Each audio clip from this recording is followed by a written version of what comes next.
boa noite a todos. Agora sim, obrigado por terem vindo. Hoje é um dia muito especial, é dia de servir a Deus. Para mim todos os dias são especiais. Nenhum é melhor que o outro. Nem o domingo é melhor que o sábado, nem o sábado é melhor que o domingo. Para mim todos os dias são bons, porque todos os dias são do Senhor. Ele é que criou estas coisas todas, criou os dias também, os dias da semana, e nos dá a nós força para trabalhar, força para fazer o que nós precisamos fazer, e supra as nossas necessidades no dia-a-dia. Está connosco para nos guardar, proteger a nossa família, proteger do mal e das coisas que andam por aí, que anda muita coisinha por aí, assim esquisita. Hoje é um dia, é um dia feliz, porque Jesus é o Senhor da minha vida e eu estou contente com a minha salvação. Mas pronto, faleceu uma pessoa da nossa família, uma tia, que também já estava com uma idade entrada, chegou a hora dela, estava a sofrer um bocadinho, então para não sofrer Deus levou-a e com certeza está num sítio muito melhor do que aquilo que a gente está aqui. Eu acredito. Se não acreditarmos nisso, não valia a pena nós irmos à igreja e lermos a Bíblia, porque senão era uma religião vã. Mas a nossa religião não é vã, nem sequer é uma religião, é um ato de espiritualidade, é uma experiência espiritual com Jesus. Nós, aquilo que temos e aquilo que acreditamos, começamos porque, primeiro, Ele nos fez nascer de novo. Ao crer nele, nascemos de novo. Ao nascer de novo, começámos a acreditar nestas coisas todas da Bíblia. É importante crer na Bíblia e é importante também pregar a Bíblia, porque anda muita gente para aí de Bíblia na mão, mas que às vezes não pregam o que a Bíblia diz. Mas a nós não nos interessa. O que nos interessa é aquilo que nós fazemos de coração e fazemos na presença do Senhor. Amém? Então, se querem ficar de pé ou querem ficar sentados, para mim é igual. Eu fico sentado, se não se importa. Com esta guitarra, sabe bem ficar sentado. Eu já saí da lama do pecado, fui salvo por Jesus. De novo fui criado, por Ele resgatado. Hoje eu tenho gozo de viver e quero te dizer qual é a solução. Jesus de Nazaré deu-me a salvação. Jesus de Nazaré conquistou meu coração. Jesus de Nazaré deu-me a salvação. Jesus de Nazaré conquistou meu coração. Vem já e abre o teu coração e deixa Ele entrar e faz esta oração.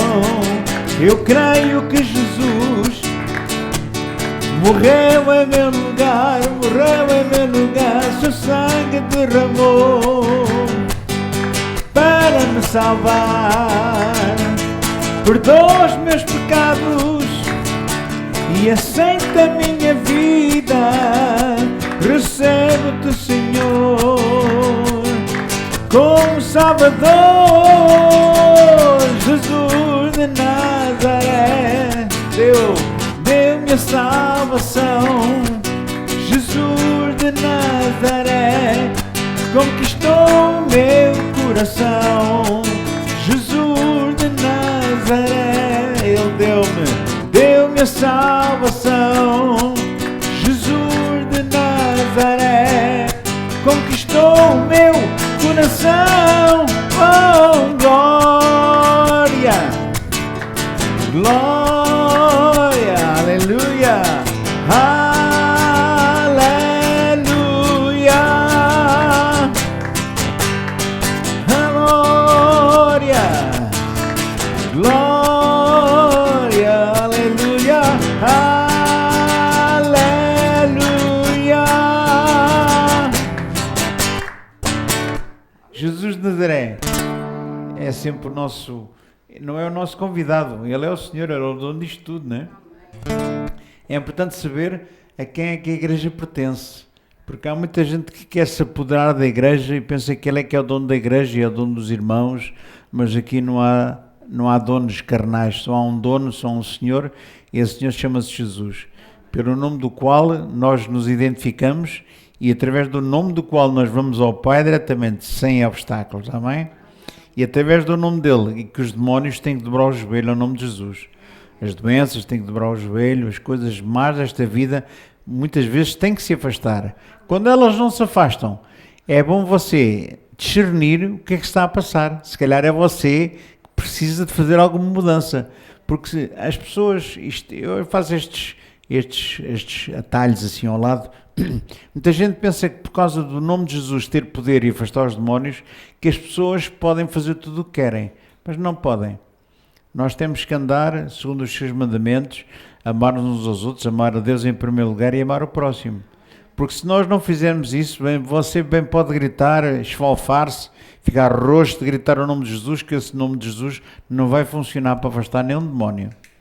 Então é muito importante dizer isto, porque há pessoas que pensam que isto é assim um talismã, assim uma coisa, que o nome de Jesus é um poder sobrenatural, e tem esse poder sobrenatural, eu posso testemunhar disso, mas não chega na vida de uma pessoa que não quer andar de acordo com a palavra de Deus.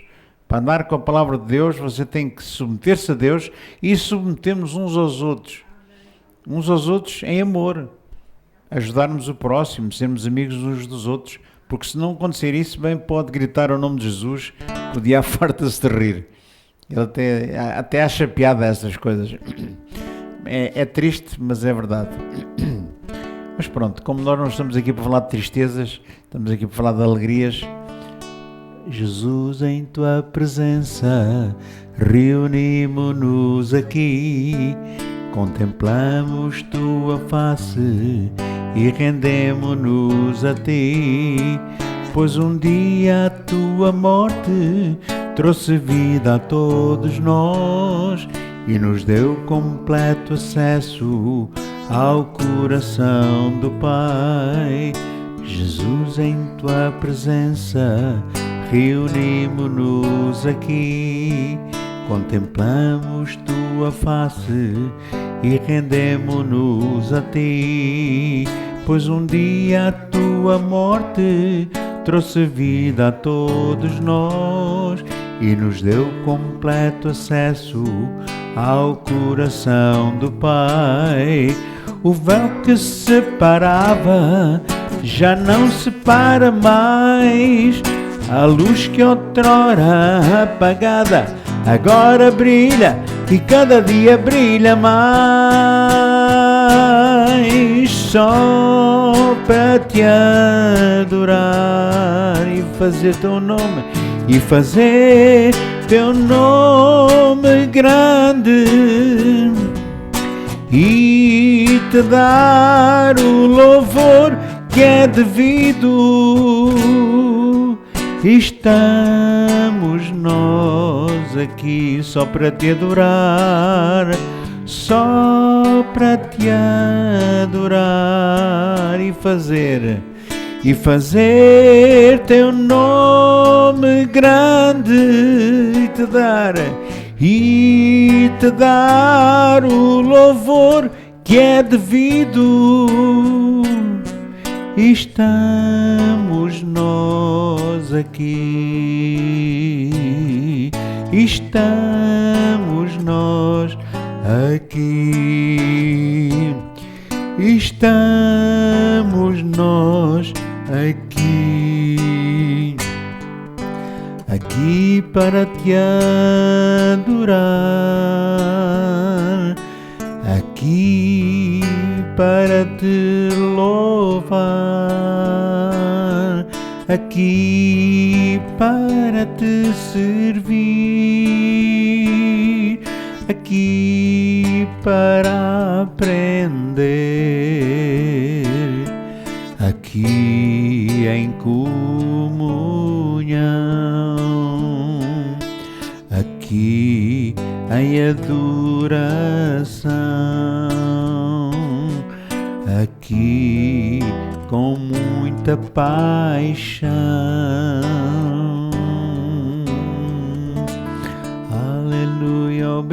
Obrigado, Jesus. Obrigado pela tua morte na cruz. Tu nos salvaste da condenação eterna. Tu nos fizeste a tua família. Tu nos transportaste para o teu reino. Tu nos deste poder e autoridade sobre todas as forças das trevas. Obrigado, Pai, pela tua presença, pelo teu Espírito Santo que em nós habita. Obrigado, Santo Espírito, por estares aqui connosco, por nos ajudares nos dias mais difíceis, Senhor. Em dias complicados, Senhor, é quando tu estás mais perto de nós para nos ajudar, Senhor, para nos dar força, para nos consolar, Senhor. Obrigado, Pai. Que o teu Espírito consola o coração de todos aqueles que estão tristes, consola o coração daqueles que estão aflitos, consola o coração daqueles que estão duvidosos, consola o coração daqueles que ainda não fizeram uma decisão certa, um compromisso certo de servir, Senhor. Tem misericórdia de nós, Senhor. Tem compaixão de nós, em nome de Jesus.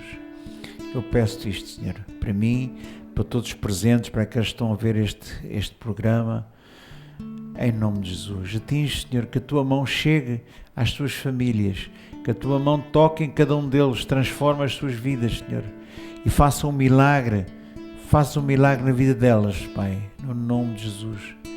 Obrigado, Pai. Não leves em conta os nossos pecados, não leves em conta as nossas falhas, Senhor, porque nós falhamos, mas o sangue de Jesus Cristo continua hoje vivo e poderoso para nos limpar, perdoar, para derramar sobre nós um perdão maravilhoso e para levar para longe toda a nossa iniquidade, Senhor.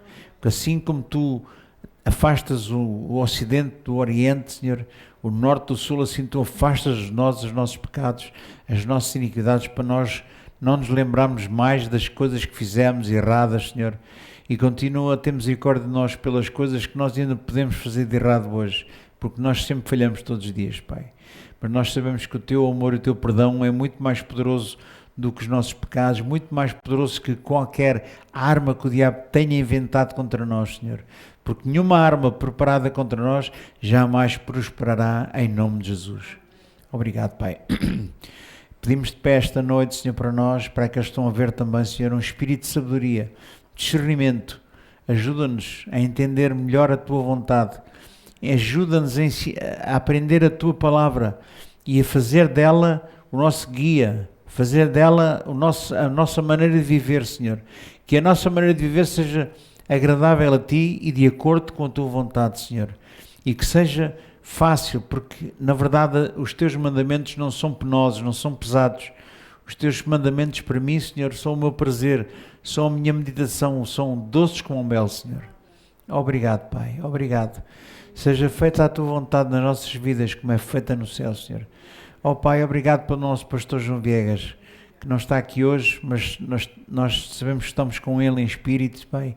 Abençoa ele, a sua família, tudo o que lhe pertence, em nome de Jesus Cristo. Obrigado, Pai. Nós, por causa de tudo isto que acreditamos e que falamos e que sabemos que tu ouviste, nós entregamos a ti toda a honra e toda a glória no nome de Jesus, e todos podem dizer comigo, amém. Glória a Deus. Então podem sentar. Eu sentado estou também, mas vou-me já pôr de pé, que depois não ficarem a pensar que eu fiquei sentado o tempo todo. Ora bem. Então, mais uma vez, boa noite. Isto leva sempre, em duas vezes já é mais forte, não é?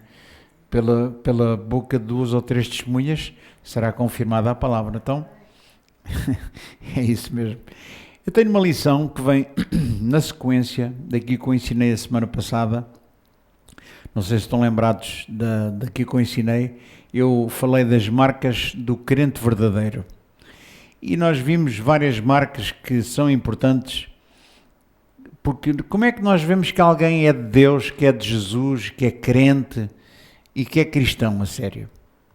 Não é só por andar a Bíblia, não é só por vir à igreja, porque se a porta estiver aberta, um cão também pode vir à igreja.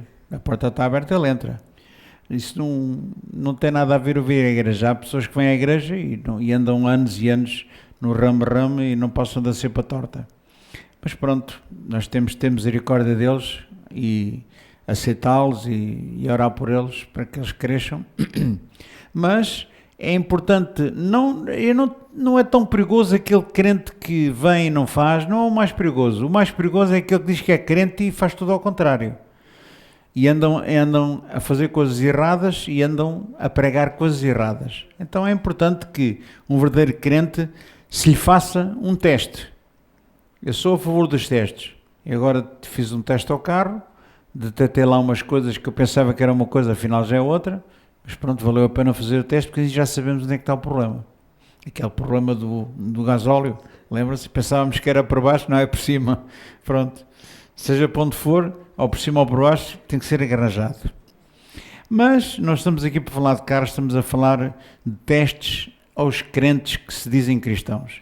Um teste, para já, é o tal teste doutrinário. O que é que ele acredita? Há muita gente que acredita, até acredita na carochinha. Acredita em muita coisa. Mas nós, quando os ouvimos falar, automaticamente sabemos o que é que eles acreditam. Há muita gente que acredita que quando está com fome tem que ir comer, quando está com sono tem que ir dormir, é o que eles acreditam. Vivem o dia a dia, no ram-ram, vivem aquele dia a dia do deixa, Maria vai com as outras. E não é a minha Maria não vai com as outras, vai comigo. Hoje não pôde vir comigo porque por motivos de força maior.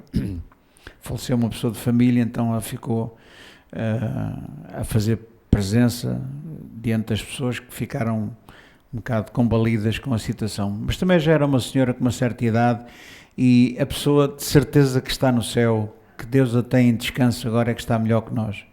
Mas pronto, foi por esse motivo que ela hoje não pôde vir. Ela apresenta a sua desculpa, eu apresento desculpas em nome dela, mas pronto, a vida segue para a frente e nós temos que cuidar dos vivos. Os mortos já não louvam a Deus, já não fazem nada. Então estava eu a falar do teste doutrinário. O teste doutrinário é ver o que é que a pessoa acredita. O que é que tu queres? Mas olha lá, tu vais a que igreja é que tu vais? Este teste não é só para as pessoas que dizem que vão à igreja e crentes. Este é um teste para a pessoa frequentar a igreja certa. Porque eu quero estar numa igreja que seja a igreja correta. Porque há muitos edifícios que têm o nome de igreja e aquilo que se passa lá dentro é tudo menos aquilo que Jesus diz. Passa-se lá às vezes muita coisa diferente daquilo que Jesus diz. Então é importante que eu faça um teste, não só a um crente que se diga que é crente, mas que também tenha ouvidos e tenha discernimento para entender o que é que se fala naquela igreja, qual é a doutrina que se fala lá. Porque estas coisas da doutrina é tudo muito bonito. Eu vou-lhe dizer que a doutrina tem que ser acompanhada de muita coisa. Aliás, nada no reino de Deus é uma coisa sozinha. Todas as coisas contribuem para o bem daqueles que amam a Deus. Todas as coisas valem. Porque se eu tiver muita doutrina, mas, por exemplo, não amar o meu irmão, que doutrina é essa? Sabe o que é que... Uma pessoa que tenha uma doutrina, mas não tenha espiritualidade, isso acaba por ser não sei o quê. Acaba por ser uma coisa esquisita. Acaba por ser um misticismo. E há muita gente mística, há muita gente que vê demónios em todo lado. Há pessoas assim, até há pastores assim, quanto mais. Vêm demónios atrás de uma cadeira, vêm demónios em todo lado, têm medo de tudo, das maldições e sei lá mais o quê. Que eu às vezes fico a pensar, mas caramba, será que Jesus não venceu o diabo de uma vez para sempre? Será que o sangue de Jesus não tem mais poder que qualquer demónio? Será que um crente que nasceu de novo tem que ter medo do diabo? Eu não tenho que ter medo do diabo. O diabo não mete medo. O diabo é um anão pequenino com um grande megafone que fala muito alto. Mas a gente vai ver a voz, ouve-se uma voz, parece um gigante, mas depois vamos a ver é um ratinho. É o que o diabo é. Um ratinho, um pigmeu, com a mania que é uma pessoa muito grande. E mete medo, mas o que é certo é que ele engana muita gente. Ele até engana as pessoas. O maior engano que existe é a pessoa não acreditar que o diabo existe. E há muitas igrejas que não se falam no diabo, nem se fala em Jesus, quanto mais. E quando se fala no diabo, irmão, não falo. Não falo porquê? Porque é que eu não hei de falar no diabo? Ele está debaixo dos meus pés. Está derrotado. Jesus já o venceu. Venceu a morte. Deu-nos a nós poder e autoridade para expulsar demónios. Demos poder e autoridade para expulsar qualquer tipo de espírito maligno. Se há um espírito maligno a atormentar uma pessoa, e nós sabemos quando é que eles atormentam e quando é que não atormentam, devemos saber, pelo menos devíamos ter essa consciência e o discernimento quando é que o diabo está a operar. Porque às vezes o diabo opera de uma maneira que ninguém pensa, que ninguém imagina. E ele é macaco, ele é subtil, esconde-se atrás das coisas, esconde-se atrás de pensamentos, esconde-se atrás de pessoas, usa-se pessoas para nos vir apoquentar, para nos vir preocupar, usa-se pessoas, sei lá, para mais o quê? Ele tem que se usar de pessoas, porque ele não tem corpo. Ele não tem corpo. Então, como é um espírito maligno, nós não o vemos. Então ele usa-se de alguém que você veja. E quando alguém vem contra si, pode querer machucar, pode ser uma pessoa que você não conhece de lado nenhum, pode ser uma pessoa de família.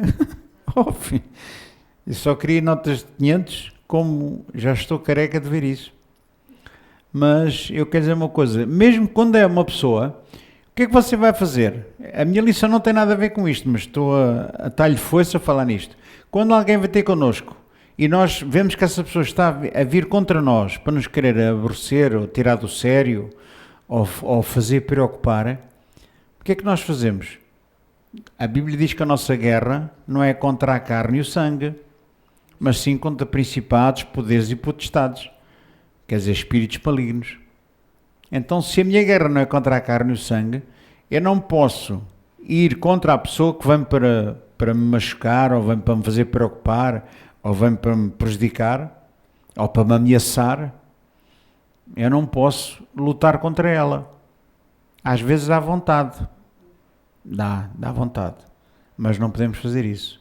Porque se nós estivermos a lutar na nossa força contra uma pessoa, estamos a fazer exatamente o contrário daquilo que Deus quer que a gente faça. Então o que é que você tem que fazer? Quer um conselho? Se o provocarem, não diga nada. Cale-se e baixinho. Você pode baixinho, sem a pessoa ouvir, só pode dizer, em nome de Jesus, Satanás, eu te repreendo, dobras o teu joelho. E você vai ver que as coisas mudam. A pessoa pode até vir contra si para querer discutir consigo, querer ameaçá-lo, 30 por uma linha. Mas se você tomar autoridade, nem que seja baixinho só, a pessoa não precisa de ouvir. O diabo é que precisa de ouvir. E ele não é surdo. Vai ver que as coisas mudam.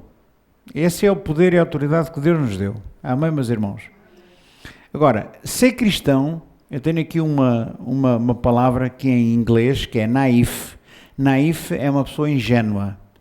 Então, Deus não quer que você seja ingênuo. Eu para ser cristão não preciso ser parvinho, porque eu de parvo não tenho nada. Aliás, um cristão verdadeiro não pode ser parvo. Não pode acreditar em tudo o que lhe dizem. Nós temos que fazer testes, temos que analisar. Analisar o que nos dizem, analisar os outros que estão a dizer e analisarmos a nós próprios. Porquê? Porque se nós analisarmos as pessoas, vamos ver que algumas coisas que nos dizem não vêm de Deus e é o diabo que nos está a querer machucar. Há outras coisas que nós pensamos e queremos e temos vontade de fazer e também não é Deus que quer que você faça. E esta aqui para mim é a mais difícil. Porquê? Porque está em nós aquela natureza pecaminosa que nos quer levar para fazer aquilo. Está-nos a induzir aquele erro que a gente sabe que é errado. Mas aquilo é uma vontade que a pessoa tem.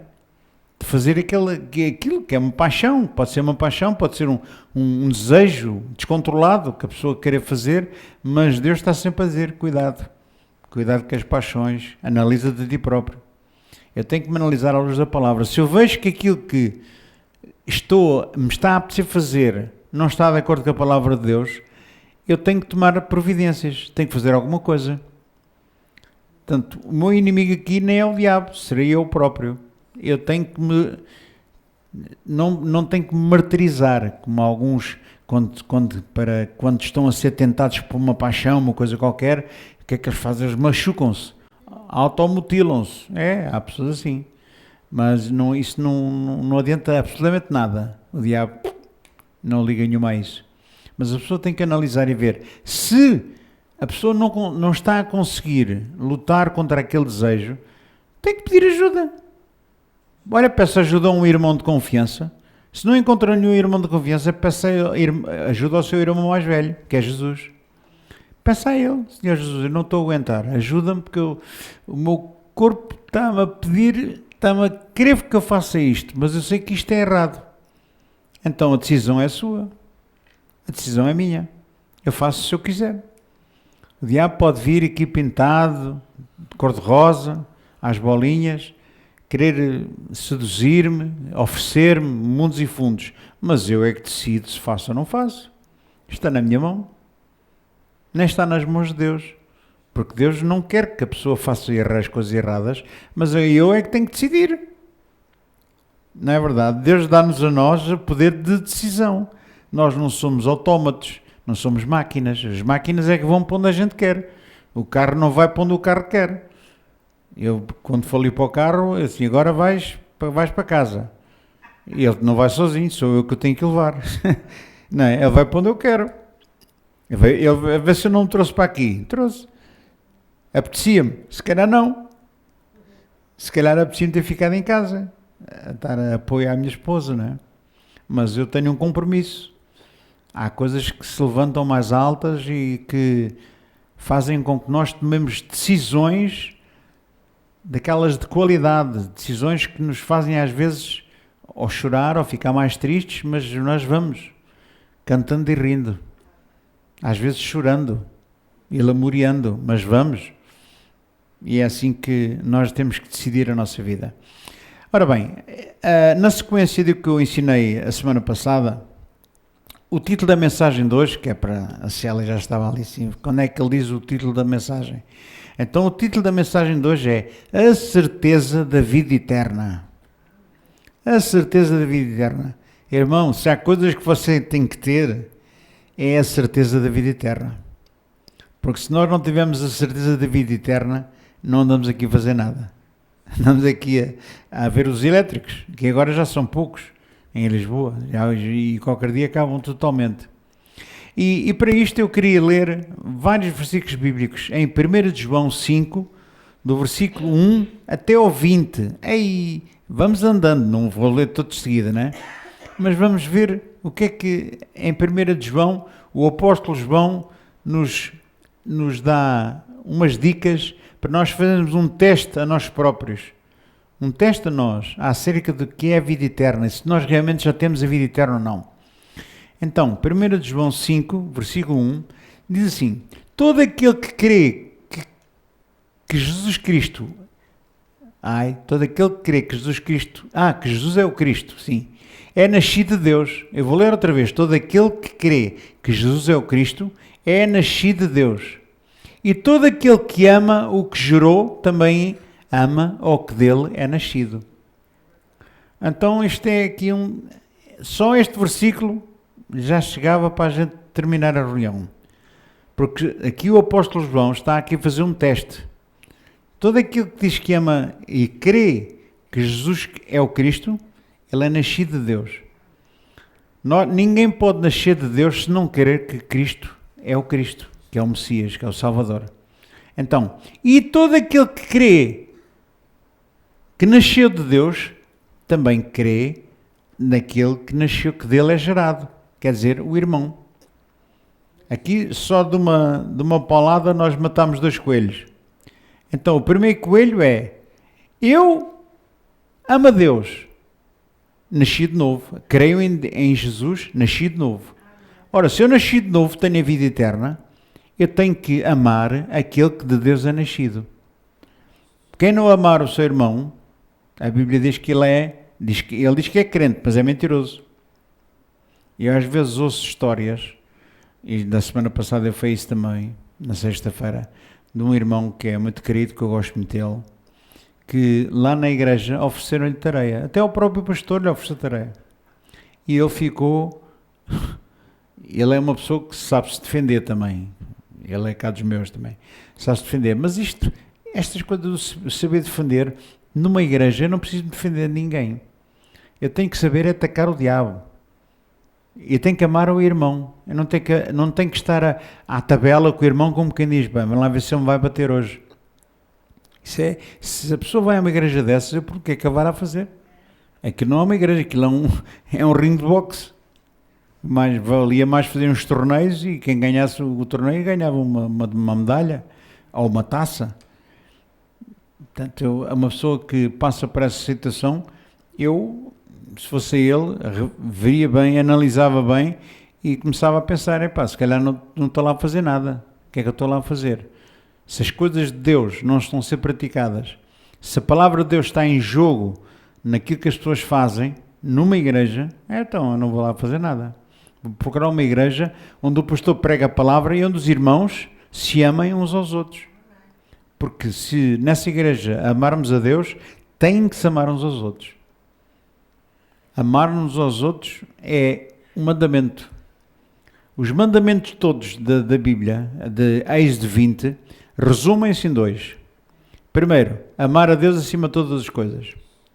Segundo mandamento, amar o próximo como a ti mesmo.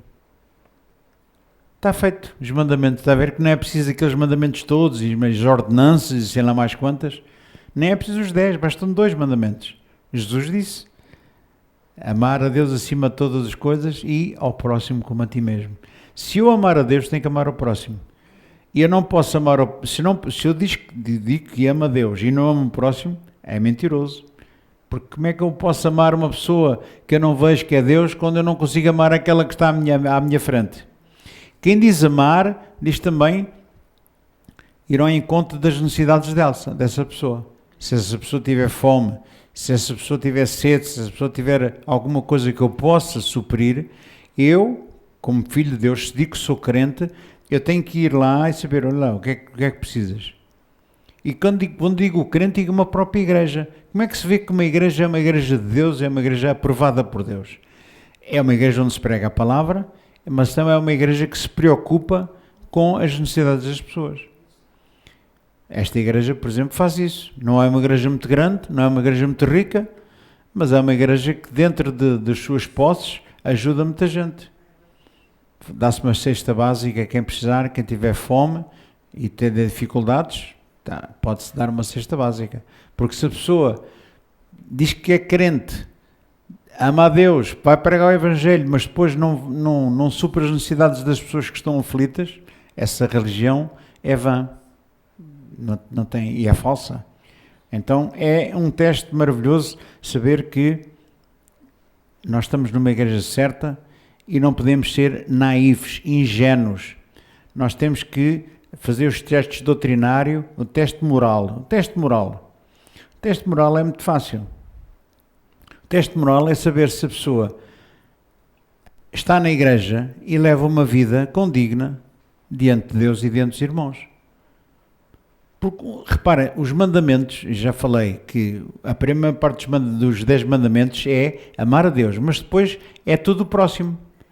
Mas do próximo não é só amar o próximo, é também não cobiçar nada de que seja dele.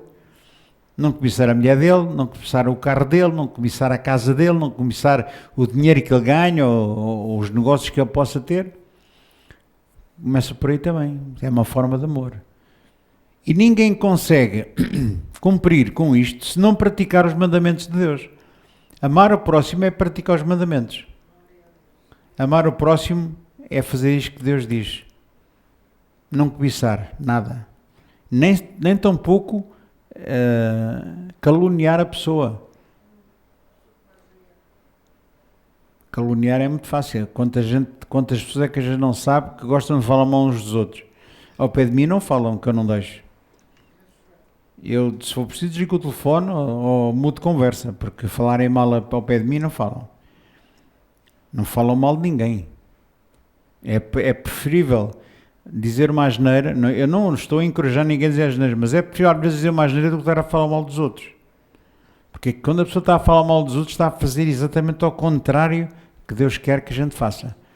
Portanto, eu estava a falar 1 de João 5, li o 1 e não li os outros, mas vamos a caminho. Agora vamos ler o 2, por exemplo. Nisto conhecemos que amamos os filhos de Deus, quando amamos a Deus e guardamos os seus mandamentos. Como é que eu conheço que alguém ama a Deus e ama o irmão? Quando ele cumpre os mandamentos. A Bíblia, às vezes, eu estou sempre a dizer isto, é tão simples, tão simples, tão simples, que às vezes é preciso aparecer alguém para complicar, com grandes estudos, mas estudos de quê? Você vai andar uma vida inteira a praticar, eu só li 2 versículos, você vai andar uma vida inteira a praticar estes 2 versículos e vai falhar muitas vezes, com 2 versículos, só de uma carta, só de uma epístola. Agora imagine se fosse o apóstolo. É o apóstolo e a epístola. Irmão, todo aquele que ama a Deus e ama o seu irmão, e todo aquele que ama o seu irmão e ama a Deus é nascido de novo. O versículo 3 do 1 de João 5. Versículo 3, vamos a isto. Porque este é o amor de Deus, que guardemos os seus mandamentos, e os seus mandamentos não são pesados. Irmão, eu às vezes digo, sem querer, e assim, esta parte aqui é difícil. Mas não é. É uma decisão. É tão difícil como a vontade que você tem de fazer. Quando as pessoas têm vontade de fazer as coisas, não é difícil. Quando a gente se oferece para fazer uma coisa, para mim não é nada difícil. Eu ofereço-me para fazer. Se eu me ofereço para fazer, logo eu não posso dizer, é muito longe, isto é muito pesado, vou gastar muito dinheiro. Se eu me ofereci, agora eu tenho que arcar com a responsabilidade. E há muito pouca gente responsável no reino de Deus. Há pessoas que não são muito responsáveis. Que tomam-se decisões e às vezes não medem o dinheiro que vão gastar, o tempo que vão perder, ou o tempo que vão gastar ou investir, e não medem bem disso. E depois ficam a falar. Quando é assim, eu dou um conselho. Você vê que vai custar muito, ou que vai gastar muito dinheiro, ou que vai gastar muito tempo, diga logo que não. Qual é o problema de dizer que não? Às vezes é difícil dizer que não. Mas quando eu vejo que não consigo, eu digo assim, eu adorava fazer isso, mas não vou conseguir. E como você é sincero, para isso é preciso haver sinceridade e hombridade, você é sincero e diz, eu não consigo, logo, já não tem responsabilidade de fazer aquilo que o outro se calhar queria que você fizesse. Mas se você não pode, não pode. Mas quando pode, quando diz, eu faço, então vá até ao fim. Quando nós nos oferecemos para fazer uma coisa, então sim, vamos fazer de coração, sem estar a deitar em cara aquilo que a gente fez. E vamos continuar com o versículo, agora vamos para o outro seguinte. Porque tudo o que é nascido de Deus vence o mundo. Olha, mais um versículo que chegava e que vai chegar para você aprender o resto da sua vida. Porque tudo o que é nascido de Deus, diz a Bíblia, vence o mundo. E esta é a vitória que vence o mundo, a nossa fé. Quando a Bíblia diz que a vitória que vence o mundo é a nossa fé, quer dizer que qual é o tipo de fé? É aquela fé que acredita que Cristo é o Filho de Deus. Essa é que é a fé. É fé em Cristo Jesus. Então, tudo o que é nascido de Deus vence o mundo. Quando a Bíblia diz vence o mundo, é importante sabermos o que é que significa o mundo. O mundo não significa este planeta que Deus nos deu, onde a gente habita, onde às vezes está calor, onde às vezes está frio, onde às vezes chove, faz vento. Não é este planeta que eu estou a falar, que é muito bonito, maravilhoso. Foi Deus que nos fez, até é bonito. A Bíblia está a dizer que aquele que é nascido de Deus vence o mundo. Estamos a falar do esquema, da maneira de viver sem Deus, que as pessoas vivem lá fora. As pessoas vivem como se Deus não existisse. A Bíblia fala nisso. Sabe que um dia Deus vai trazer a julgamento aquelas pessoas que vivem e que estão a viver como se Deus não existisse. Parece que Deus é cego, ou que é surdo, ou que não existe mesmo. Para eles ele não existe.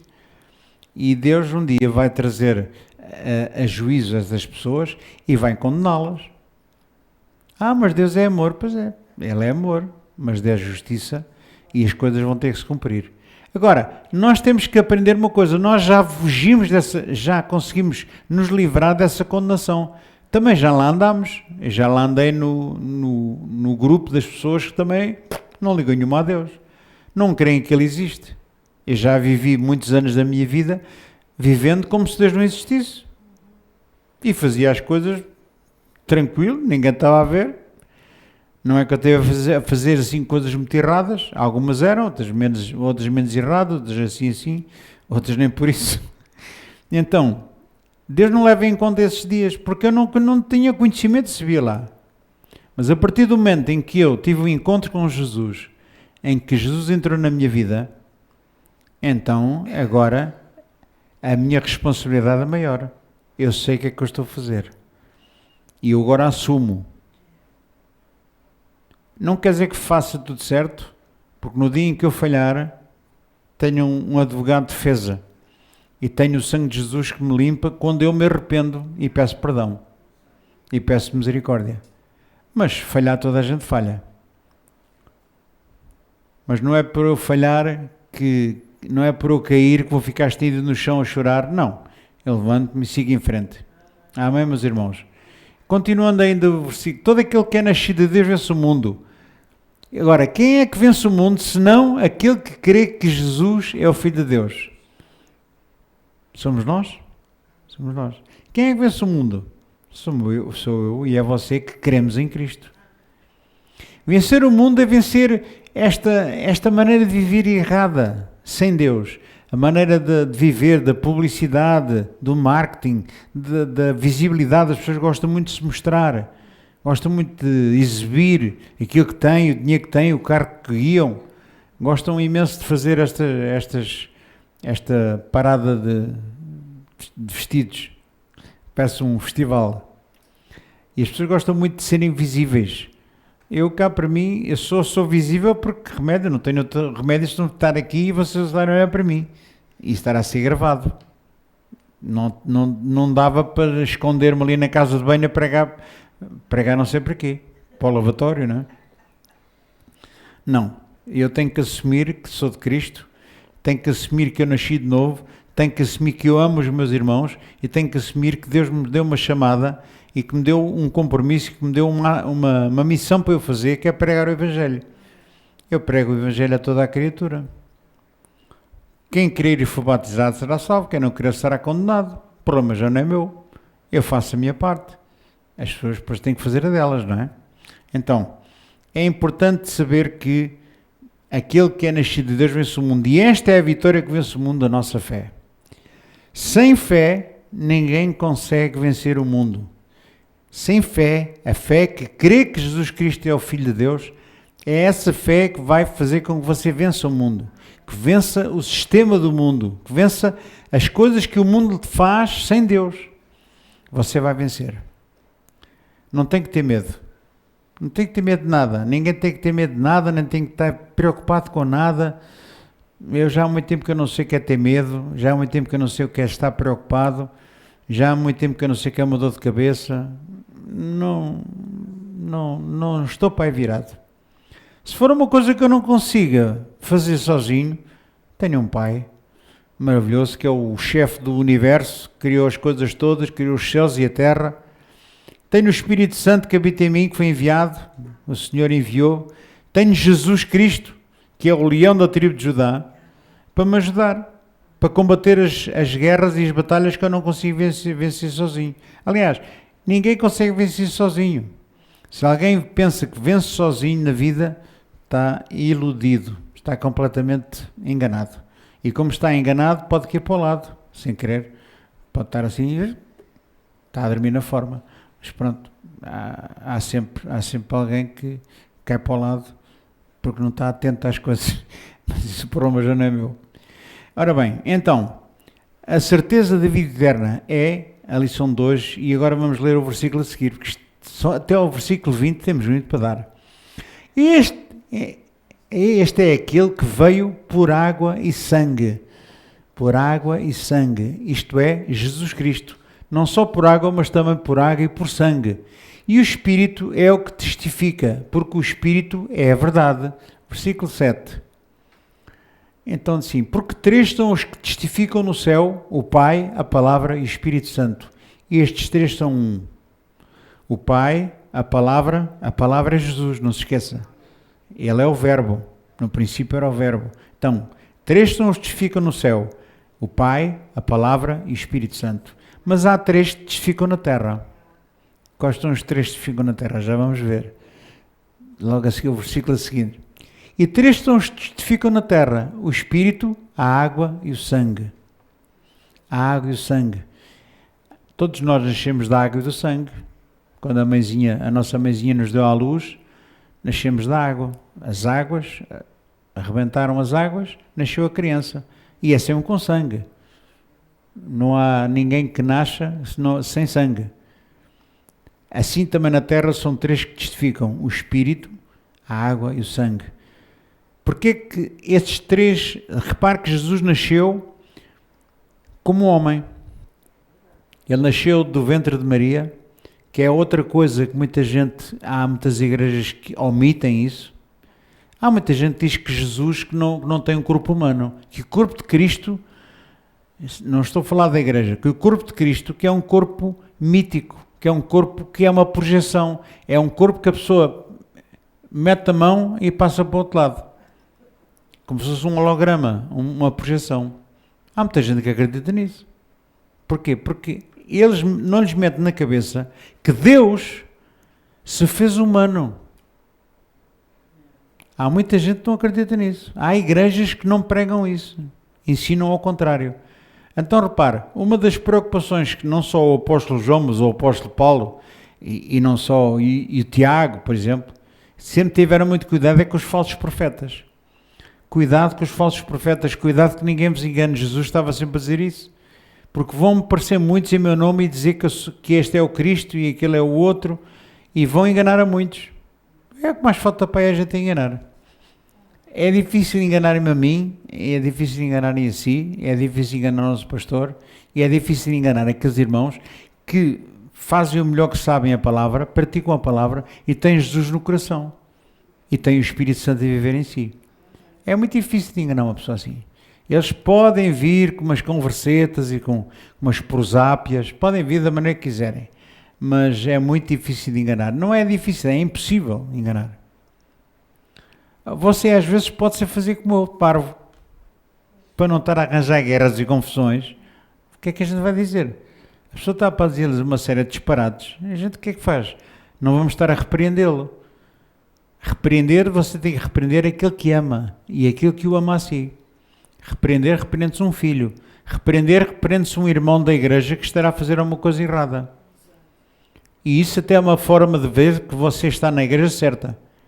Se o seu pastor se os tem no sítio para repreender algum irmão que esteja a fazer uma coisa errada. Aí você fica logo a ver-se assim, esta igreja não se brinca em serviço. Esta igreja, o pastor leva a Deus a sério. E uma pessoa que leva a Deus a sério tem que praticar o que a palavra de Deus diz. E se praticando a palavra de Deus, é repreender os faltosos. Repreender aqueles que dizem que vêm à igreja, mas continuam a andar a viver em adultério, continuam a roubar, continuam a enganar os outros, com esquemas, com sei lá mais o quê. Uma pessoa dessas, um pastor, tem que lhe dar um tempo para ele se arrepender. Mas se ao fim de algum tempo a pessoa continua na mesma, continua em adultério, continua a dormir com a mulher que não deve, continua a meter-se com as pessoas que não deve, continua a enganar os outros com negócios, continua a dizer que faz e não faz, perdão. Essa pessoa dá-se-lhe um tempo. Ao fim de um tempo que é aceitável, se a pessoa não mudar, ela é convidada a ir pregar para outro sítio, para outra freguesia, porque o que é que anda aí a fazer? Anda a ser um estorvo para os outros, anda a incomodar os outros, anda a ser um mau exemplo para o rebanho. E um pastor que se presta tem que fazer isto. E nós vivemos e estamos numa igreja onde o nosso pastor não se ensaia nada de fazer isso. Com o homem de Deus e com o meu também. Porque tem que ser assim. Se eu estiver mal, eu sou o primeiro a dizer, eu fiz errado. Se eu estiver errado, repreende-me, diz-me, chama-me a atenção. Porque nós não podemos ser amigos ao ponto de, amigas, não pode dizer nada. Não. A gente só somos amigos se falarmos a verdade com a pessoa. Assim é que nós provamos que somos amigos. Aliás, nós só provamos que somos filhos de Deus se guardarmos os seus mandamentos. Nós só provamos se somos amigos dos irmãos se guardarmos os mandamentos. E para guardar os mandamentos, muitas vezes eu tenho que ser às vezes assim um bocadinho, não muito de acordo com aquilo que a pessoa gostava que eu fosse. Às vezes temos de dizer coisas que a gente incomoda. Temos que dizer coisas que os outros não gostam de ouvir. Mas só tem uma solução. Não gosta? Põe na beira do prato. Porque nós aqui vamos falar sempre a verdade e a verdade acima de tudo. Posso ouvir, amar, irmãos? Amar o irmão consiste em praticar os mandamentos de Deus. Os primeiros, como eu falei, tratam do amor a Deus, mas os outros é do amor ao próximo. Os mandamentos não são pesados. Todo aquele que vence o mundo, que nasce de Deus, vence o mundo.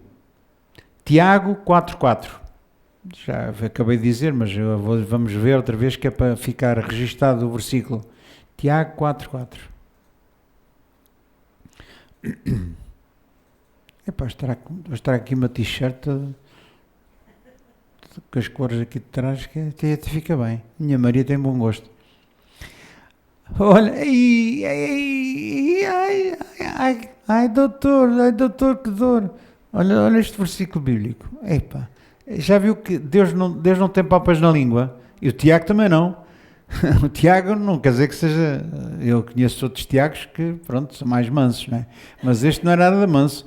Adúlteros e adúlteras, não sabeis vós que a amizade do mundo é inimizade contra Deus? Portanto, qualquer que quiser ser amigo do mundo, constitui-se o quê? Inimigo de Deus. Já viu? Nós temos que vencer o mundo. Vencer o mundo, o sistema do mundo que vive como se Deus não existisse. Temos que vencer isso. E olha o que é que a Bíblia diz, adúlteros e adúlteras. Vocês não sabem que o amor pelo mundo é inimizade contra Deus? Aquele que se faz amigo do mundo, torna-se inimigo de Deus. E eu não quero ser inimigo de Deus. Já bem basta quando eu falho, por engano, ou porque meti o pé na argola. Eu tenho que ir logo imediatamente reconciliar-me com o Pai. Porque eu sei que qualquer coisa que a gente faça ao contrário daquilo que Deus quer, constitui-se imediatamente uma inimizade. Porque Deus não tolera o pecado. Deus ama o pecador, Deus ama as pessoas todas por igual. Por isso é que Ele deu Jesus para morrer por nós. Mas há coisas que Ele não tolera o pecado. O pecado é que Deus vira a cara ao pecado. Deus vira a cara, olha para si, para os seus filhos, quando andam no bem, mas quando estão a querer fazer alguma coisa que não devem, Deus vira a cara. Deus não olha. Deus dá-lhe um tempo. E há pessoas que não aproveitam bem esse tempo para se redimirem, para mudarem, para se arrependerem. E às vezes depois têm surpresas desagradáveis. Não é verdade? Portanto, não convém dormir na forma. Convém que a pessoa ande sem estar a dormir na forma. Porque dormir na forma, a pessoa pode... Imagina que vinha um poste, pumba. E a pessoa, o poste, não foi nada poste. O gajo estava a dormir. Se eu estava a dormir, como é que eu vou poste? Não vi o poste de maneira nenhuma.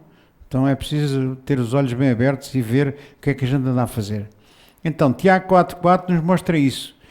1 João, outra vez o 5, 1 João 5, o versículo 4 e 5. Vencer o mundo só em Cristo Jesus. Não tem outra maneira. Eu estou a repetir as mesmas coisas várias vezes, não é? Mas é mesmo assim. A fé vem por ouvir e ouvir. Porque todo aquele que é nascido de Deus vence o mundo. E esta é a vitória que vence o mundo da nossa fé. Agora 5, outra vez. Quem é que vence o mundo senão aquele que crê que Cristo é o Filho de Deus? Só Cristo é o Filho de Deus e aquele que crê que Cristo é o Filho de Deus vai vencer o mundo. É o meu caso e o seu. É a nossa vida. É a história da nossa vida. Está a tocar. Está. É sinal. É sinal. É sinal. É uma mensagem. Está. Pronto. Tem tempo. É que espera um bocadinho. Que eu também esperei. Ora bem. A doutrina da igreja é de acordo com a Bíblia? Aquilo que se prega neste altar é de acordo com a Bíblia? É? Então, o primeiro teste já passámos. A igreja permite que os seus membros vivam em pecado? Eu vou tornar a dizer, a igreja permite que os irmãos vivam em pecado e não lhes diz nada? Não? Então, essa é a igreja certa. Porque se a pessoa vive em pecado e o pastor não lhe diz nada, não tem coragem, não os tem no sítio para falar, essa igreja não é a minha igreja de certeza. O pastor tem que ter a coragem e tem que ter, sem ter medo de perder ninguém. Porque se alguém está a fazer aquilo que não deve, contrário àquilo que é da vontade de Deus, se o pastor encobre, ele é cúmplice. É cúmplice do pecado da pessoa. E Deus vira a cara à pessoa e vira a cara ao pastor também.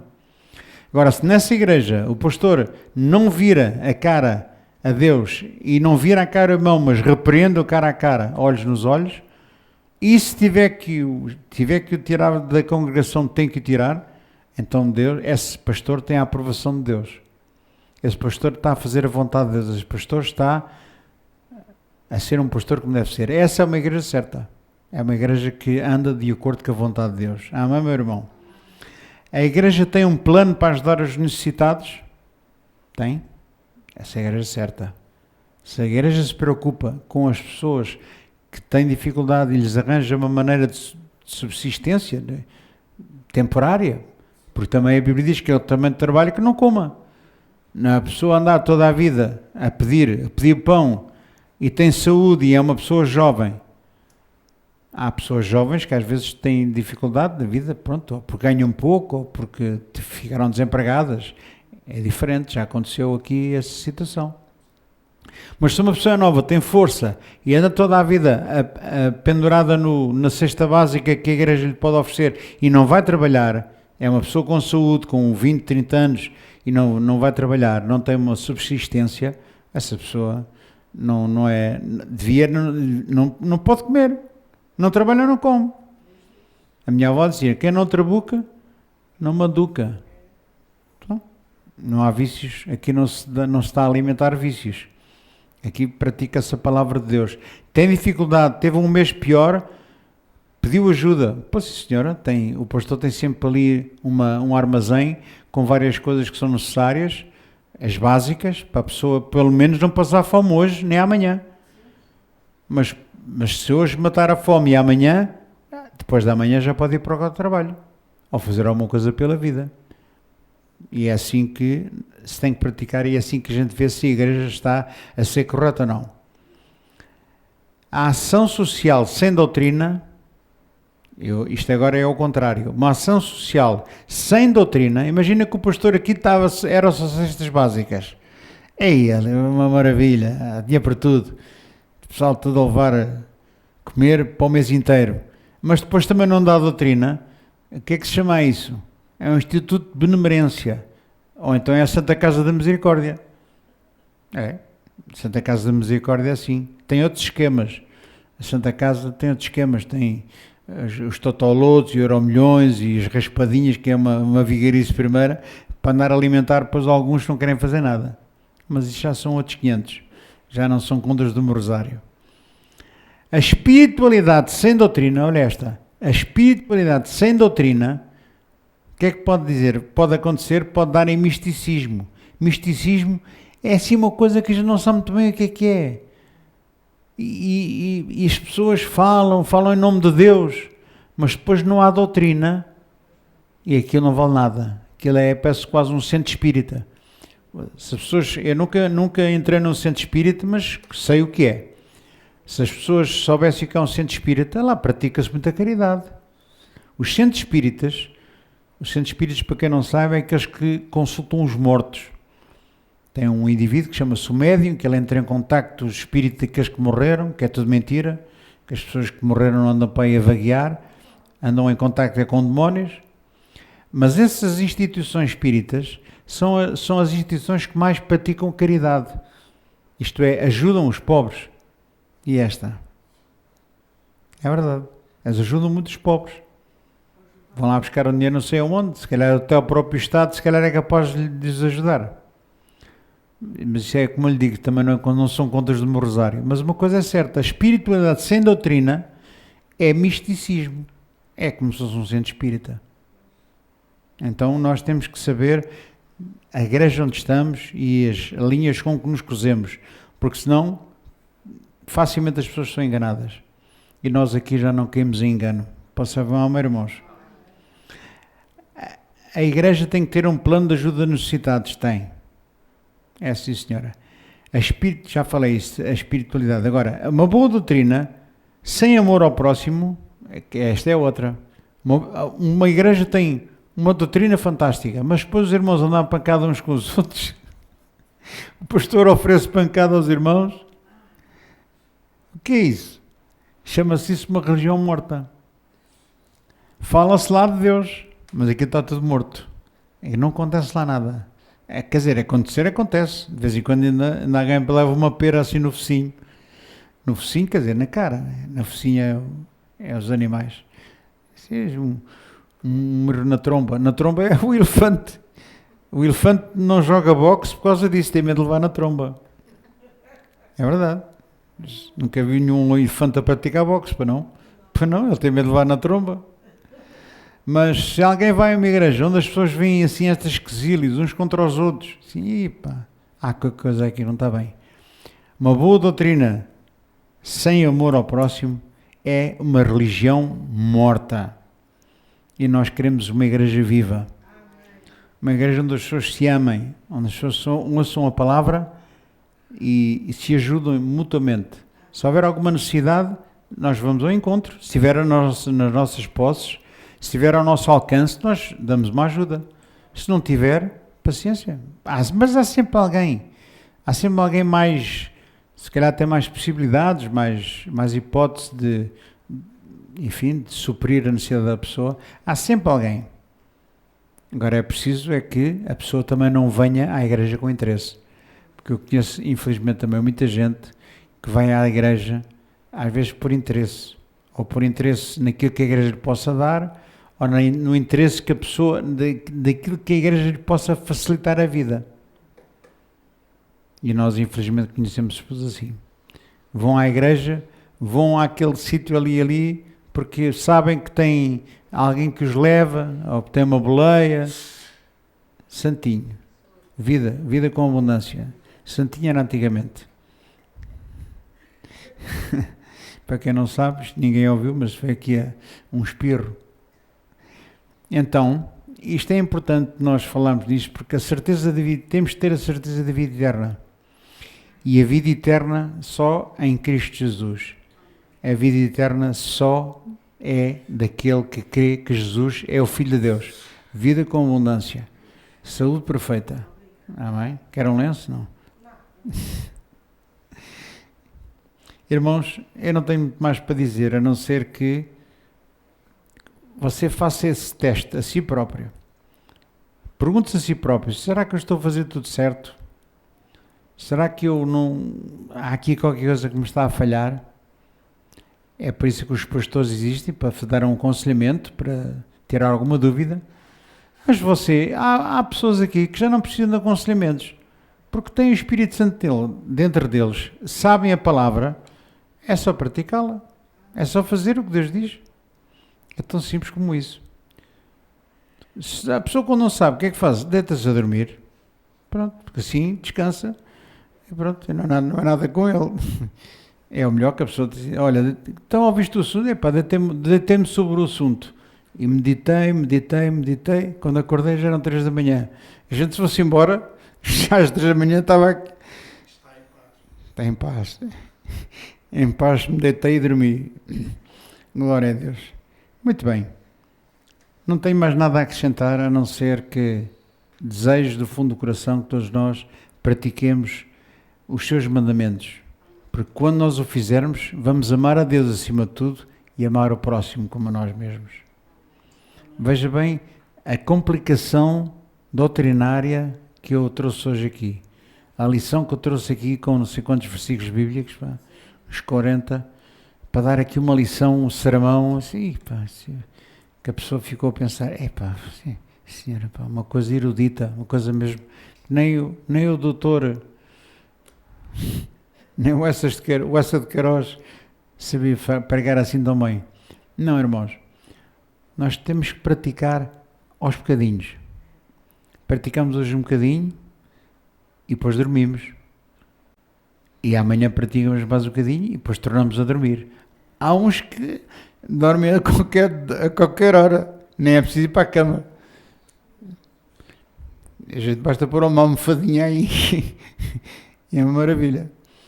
E pronto, glória a Deus. E vou terminar, porque a minha Maria está à minha espera. Tenho lá uma espetada hoje, vai ser o meu jantar. Eu desejo a todos vocês que continuem a andar na vontade de Deus, a praticar o melhor que sabem, a amar os seus irmãos, a honrar os vossos pastores, que eu sei que vocês que estão aqui honram. Mesmo a dormir até honram um pastor, mesmo porque pelo menos não estão a fazer barulho. Mas é pronto, é uma forma de estar na vida. Mas a Bíblia diz, desperta tu, homem que dormes, e Cristo te esclarecerá. Mas Jesus só consegue esclarecer aqueles que estiverem acordados. Se estiver a dormir, vai esclarecer o quê? Só se for como outro. Pode esquecer. Não pode esclarecer nada.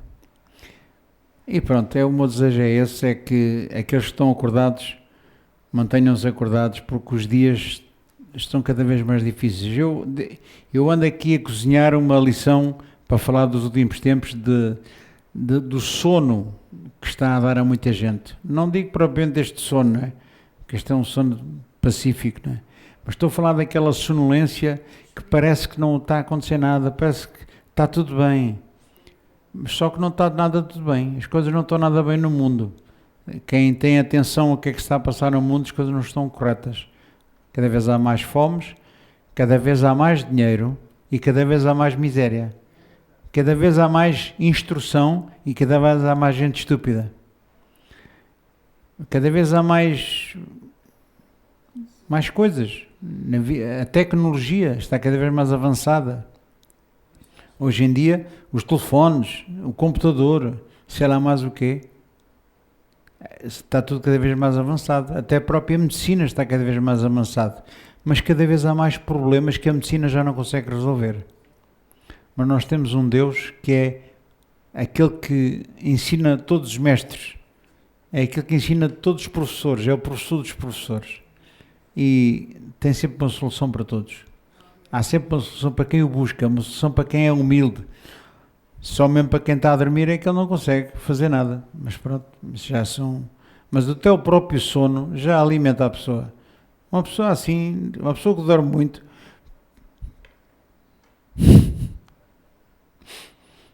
Eu sempre ouvi dizer que o sono alimenta. Há pessoas que engordam e não comem, só dormem. É o chamado come e dorme. E pronto. Não tem mais nada a acrescentar a não dizer, a não ser que tenham uma noite muito feliz. Obrigado por terem vindo. Obrigado por me aturarem. Por às vezes ouvirem assim umas baboseiras. Mas eu sei que são umas baboseiras que não têm maldade. É só para a gente se rir um bocado. Mas ainda bem que, pronto, ainda bem que ninguém dormiu. Assim já estou mais satisfeito. E desejo a todos mais uma vez um bom descanso a todos. Alguns já não precisam descansar muito, já vão com o serviço adiantado. Mas obrigado ao Tiago pela tua prontidão, à Célia que está no vídeo, àqueles que estão aqui presentes e aos ausentes, aqueles que estão lá em casa, e até domingo, estamos aqui domingo para servir o Senhor, amém? Estamos aqui domingo para, o domingo é o dia do Senhor, aliás, todos os dias são os dias do Senhor. A gente é que estabeleceu que o domingo era dia de servir a Deus, mas para mim servir a Deus é qualquer dia. Pode ser à segunda, à terça, à quarta, à quinta, sexta, sábado, domingo. Vai a malta para a igreja. E pronto, já não digo mais nada, senão ainda sou capaz de ir para lá de adormecer. Então vá, uma boa noite a todos, obrigado por terem vindo, até à próxima, até domingo. Tchau, tchau.